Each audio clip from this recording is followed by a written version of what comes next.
Stone crusher पर हमने माननीय उद्योग मंत्री को, जो हमने डिजास्टर के तहत एक हाई पावर कमेटी बनाई थी, उस कमेटी ने फैसला लिया और ब्यास बेसिन में, जिसमें कुल्लू, मंडी, हमीरपुर, कांगड़ा के जो स्टोन क्रशर्स थे, उसमें 131 के करीब स्टोन क्रशर पाए गए। 3 स्टोन क्रशर ऐसे थे जो नहीं चल रहे थे। लेकिन जब हाई पावर कमेटी ने हर स्टोन क्रशर में जाकर देखा तो हमने ये पाया कि 63 स्टोन क्रशरों के पास वैलिड लीज ही नहीं है। तो जिनके पास वैलिड लीज नहीं है तो वो स्टोन क्रशर चल कैसे रहे थे? किस प्रकार पिछली भारतीय जनता पार्टी की सरकार ने आंखें मूंद रखी थी? हमें तो बने हुए अभी 11 महीने ही हुए। किस प्रकार उन्होंने इस माइनिंग का जो घोटाला हुआ है, ये घोटाला कहूंगा मैं, जिसमें 63 स्टोन क्रशर बिना अनुमति के चल रहे थे, तो हमने अपनी रिपोर्ट में माननीय उद्योग मंत्री को भेजी है और उद्योग मंत्री से हमने कहा है कि जिनकी पास माइनिंग लीज है उन स्टोन क्रशर को खोल दिया जाए। और जो जनरेटर सेट के माध्यम से कई स्टोन क्रशर चल रहे हैं, जनरेटर सेट लगा हुआ, अब जब जनरेटर सेट लगा हुआ तो हमारे पास जो माइनिंग का बिल आता है तो बिजली के उसके मीटर के आधार पर आता है, तो वो तो कोई पैसा मिला ही नहीं हमें। जनरेटर सेट से जो क्रश हो रही थी रोडी, उसका तो माइनिंग रॉयल्टी हमें मिली नहीं। उसके बारे में हमने कहा कि इस बारे में भी आप अपने विभाग से इसकी जांच करिए।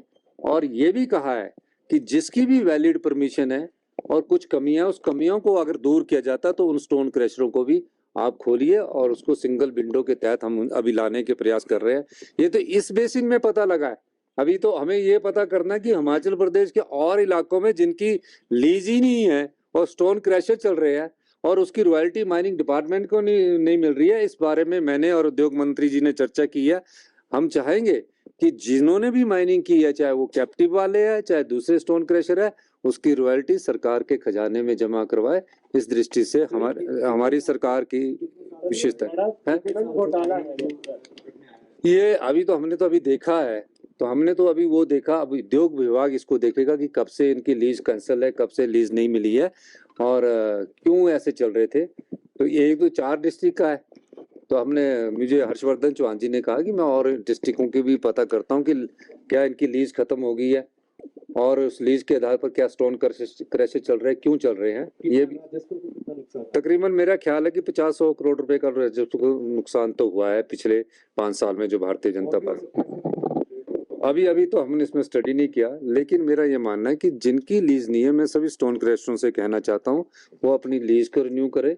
जनरेटर सेट पर कोई स्टोन क्रशर ना चलाए, उसके लिए हम हेवली पेनल्टी जो लगानी है उस बारे में भी विचार विमर्श कर रहे हैं। हमसे जुड़े रहने के लिए हमारे YouTube चैनल को सब्सक्राइब करें और नई वीडियो की नोटिफिकेशन के लिए बेल आइकॉन को दबाएं।